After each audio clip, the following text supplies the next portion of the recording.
એક વિશાળ શરીર, જાડી બખ્તર જેવી ચામડી, નાક પર એક અનોખું શિંગડું અને પોતાના બચ્ચા માટે અપાર પ્રેમ. આ છે ભારતનું ગૌરવ, ભારતીય ગેંડો. એક સમય એવો હતો જ્યારે આ પ્રાણી લુપ્ત થવાને આરે પહોંચી ગયું હતું, પરંતુ આજે તે વિશ્વના સૌથી સફળ વન્યજીવ રક્ષણની કહાનીમાંનો એક બની ગયું છે. નમસ્કાર મિત્રો, હું છું પંકજ મહેરિયા અને તમે જોઈ રહ્યા છો એસ્કેપ ઇન્ટુ ધ વાઇલ્ડ. આજે આપણે જાણીશું ભારતના સૌથી પ્રભાવશાળી સસ્તન પ્રાણીઓમાંનું એક ભારતીય ગેંડા વિશે. ભારતીય ગેંડાનું વૈજ્ઞાનિક નામ છે રાઇનોસોરસ યુનિકોર્નિસ. આ નામ 1958માં પ્રસિદ્ધ વૈજ્ઞાનિક કાર્લ લિનિયસ દ્વારા આપવામાં આવ્યું હતું. રાઇનો એટલે નાક, સેરોસ એટલે શિંગડું અને યુનિકોર્ન એટલે એક શિંગડાવાળું એટલે નાક પર એક શિંગડું ધરાવતું પ્રાણી.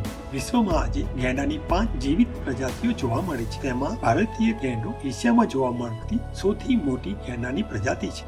એક સમય એવો જ્યારે ભારતીય ગેંડા સમગ્ર ગંગા અને બ્રહ્મપુત્ર નદીના મેદાનોમાં જોવા મળતા હતા, પરંતુ શિકાર અને રહેઠાણના વિનાશને કારણે તેમની સંખ્યા ખૂબ ઘટી ગઈ.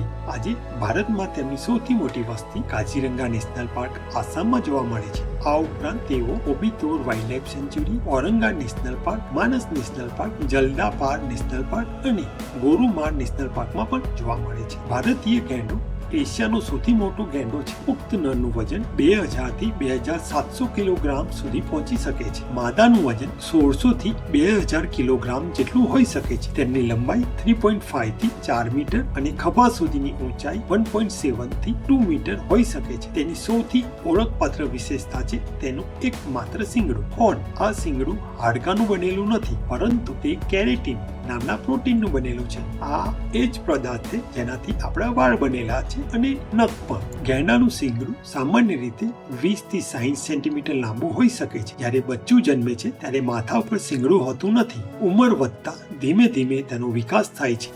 ગેંડાની ચામડી ખૂબ જાડી અને વળાંકવાળી હોય છે. દૂરથી જોતા એવું લાગે છે કે જાણે એને આર્મર અથવા બખ્તર પહેર્યું હોય. તેના આગળના અને પાછળના પગમાં 3 આંગળીઓ હોય છે, જે કાદવવાળા વિસ્તારમાં ચાલવામાં મદદ કરે છે. ગેંડાની દ્રષ્ટિ નબળી હોય છે, પરંતુ તેની સ્મેલ અને હિયરિંગ ખૂબ જ સારી હોય છે. વિશાળ શરીર હોવા છતાં ગેંડો જરૂર પડે ત્યારે 40 કિલોમીટર પ્રતિ કલાકની ઝડપે દોડી શકે છે. ભારતીય ગેંડો હર્બીવોર એટલે ઘાસાહારી પ્રાણી છે. તે ખોરાકમાં ઊંચી ઘાસ, જળચર છોડ, પાંદડા, કૂપળો, ઝાડીઓ, ઋતુ અનુસાર ફળોનો સમાવેશ થાય છે. તે એક પુખ્ત ગેંડો દરરોજ 40 થી 60 કિલોગ્રામ વનસ્પતિ ખાઈ શકે છે. તેનો ઉપરનો હોઠ થોડો લચીલો હોય છે, જે તેને લાંબી ઘાસ પકડવામાં મદદ કરે છે.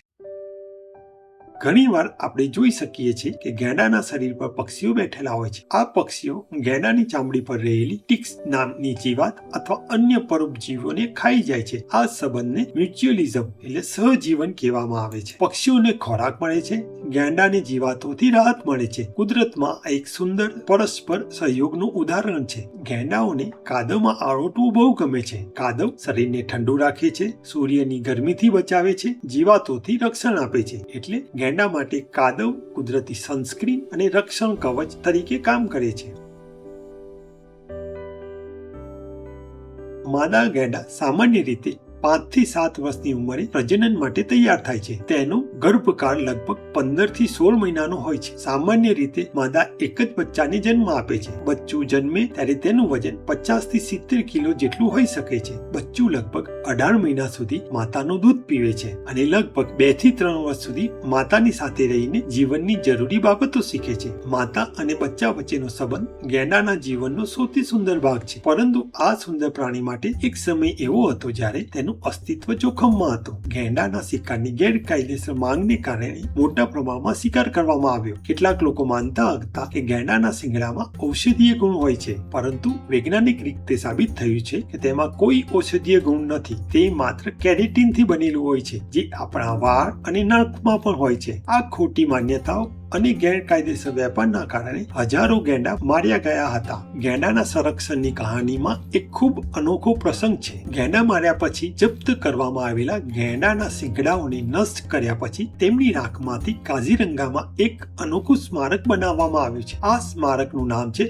અબોર્ડ ઓફ ધ યુનિકોર્ન્સ. આમાં 3 ગેંડાઓની મૂર્તિ બનાવવામાં આવી છે. એક નર ગેંડો, એક માદા ગેંડો અને એક નાનું બચ્ચું. આ મૂર્તિઓ એક સંદેશ આપે છે કે ગેંડાનું સાચું મૂલ્ય તેના શિંગડામાં સંખ્યામાં નહીં પણ તેનું જીવંત અસ્તિત્વમાં છે. 20મી સદીની શરૂઆતમાં ભારતીય ગેંડાની સંખ્યા માત્ર થોડાક 100 સુધી સીમિત રહી હતી, પરંતુ ભારત અને નેપાળમાં શરૂ થયેલા સંરક્ષણ પ્રયાસો, કડક સુરક્ષા અને શિકાર વિરોધી પગલાંના કારણે આજે તેમની સંખ્યા 4000 થી વધુ છે. કાઝીરંગા નેશનલ પાર્ક આજે વિશ્વમાં ભારતીય ગેંડાનું સૌથી મહત્વપૂર્ણ આશ્રય સ્થાન છે. આ મહાકાય પ્રાણી માત્ર ભારતની જૈવિક વિવિધતાનું પ્રતીક નથી, પરંતુ સફળ વન્યજીવન સંરક્ષણનું જીવંત ઉદાહરણ છે. એક સમયે જે પ્રાણી લુપ્ત થવાને આરે હતું, તે આજે આસાની અને સંરક્ષણની કહાની બની ગયું છે. જો આપણે કુદરત અને તેના રહેવાસીઓનું રક્ષણ કરીશું તો આવનારી પેઢીઓ પણ અદ્ભુત પ્રાણીઓને તેના કુદરતી ઘર એટલે કે જંગલમાં જોઈ શકે. જો તમને આ વિડીયો ગમ્યો હોય તો લાઈક કરો,